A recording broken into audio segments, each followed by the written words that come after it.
आज हम डिस्कस कर रहे हैं 48 लॉज ऑफ पावर। इस बुक को सबसे डेंजरस बुक कहा गया है। ये लिटरली जेल्स में बैन, बिकॉज कहा जाता है कि इस बुक को इसीलिए बैन किया गया है ताकि इनमेट्स एक दूसरे का मर्डर ना कर दें। ये बेसिकली जो बुक है ये आपको बताती है कैसे इन्फ्लुएंस करना है और कैसे सोसाइटी को मैनिपुलेट करना है और कैसे दूसरों के बॉयफ्रेंड चुराने हैं। So let's begin. सबसे पहला चैप्टर है यानी कि लॉ नंबर 1 कहता है never outshine the master. According to me it's basically kissing ass. इससे रिलेटेड एक स्टोरी डिस्क्राइब की गई है इस बुक में, विच इज़ कि आई डोंट नो आपको पता है या नहीं, बट एक 100-150 साल पहले एक कंट्री हुआ करती थी, फ्रांस।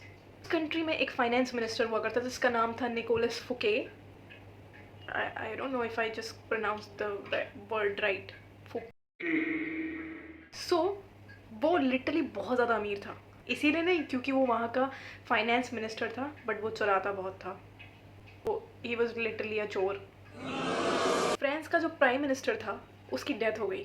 सो उसके बाद निकोलस ने सोचा कि मुझे ये पोजीशन चाहिए, यानी कि फाइनेंस मिनिस्टर से अपग्रेड होके वो प्राइम मिनिस्टर की पोजीशन लेना चाहता था, बिकॉज ताकि उसका करियर और वो जो चुरा रहा था पैसे के लिए सिक्योर हो जाए।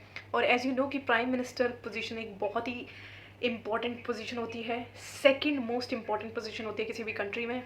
सो निकोलस फुके ने सोचा कि क्यों ना मैं किंग को इम्प्रेस करके एक बहुत लेविशिंग पार्टी देकर, जहाँ पे उसने दुनिया भर से तरह तरह के कुजीन्स ऑर्डर किए, और आई मीन ऐसा बुक में डिस्क्राइब किया कि it was a very lavishing party.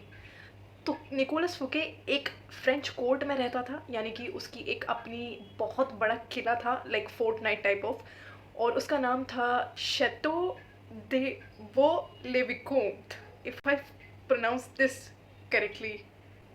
वहाँ पे उसने उस उस पर्टिकुलर पैलेस को उसने बहुत सजाया, एंड उसने सोचा कि ऐसा करके जब मैं किंग लुई द 14 को, जो उस टाइम पे वहाँ के किंग हुआ करते थे फ्रांस के, तो उनको इनवाइट करूँगा और वो मेरे से इम्प्रेस हो जाएंगे और वो मुझे प्राइम मिनिस्टर की पोजीशन दे देंगे।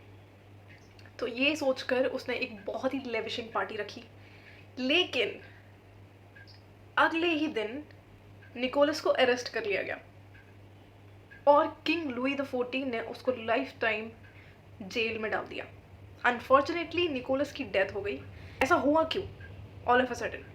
इसका रीज़न है किंग लुई द 14 को जब इनवाइट किया गया पार्टी के अंदर, तो उन्हें इंस्पायर होने की बजाय उन्हें जेलसी फील हुई। उन्हें लगा कि ये बंदा मेरे से भी ज़्यादा महंगी पार्टी दे रहा है, ये मुझे जलाने की कोशिश कर रहा है। एंड जैसे ही जब किंग लुई द 14 ने निकोलस को जेल में डाल दिया, तो उसको रिप्लेस करने के लिए उन्होंने एक ऐसे बंदे को चुना जो बहुत ही ऑपोजिट है निकोलस से।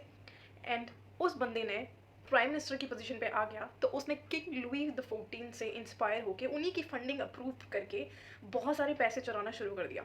एंड देन लेटर ऑन उस निकोलस फुके के आर्किटेक्ट्स को बुला के एक उससे भी बेहतर बिल्डिंग बनाई, जिसको आज हम पैलेस ऑफ वर्सेलीज के नाम से जानते हैं। अब तो स्टोरी ये है कि निकोलस फुके को लगा कि मैं अपने पैसे दिखाकर किंग लुई द 14 को इम्प्रेस कर लूँगा और एक प्राइम मिनिस्टर की पोजीशन हासिल कर लूँगा। पर at the end king Louis the 14 basically एक क्राई बेबी था जिसकी ईगो हर्ट हो गई और उसकी इनसिक्योरिटी सबके सामने आ गई, और उसे लगने लगा कि निकोलस फुके मेरे से ज़्यादा बेटर है और मेरी फंडिंग से काम कर रहा है, लेकिन फिर बेटर पार्टीज दे रहा है। तो इसी के चलते बेचारा अरेस्ट हो गया और जेल में ही मर गया।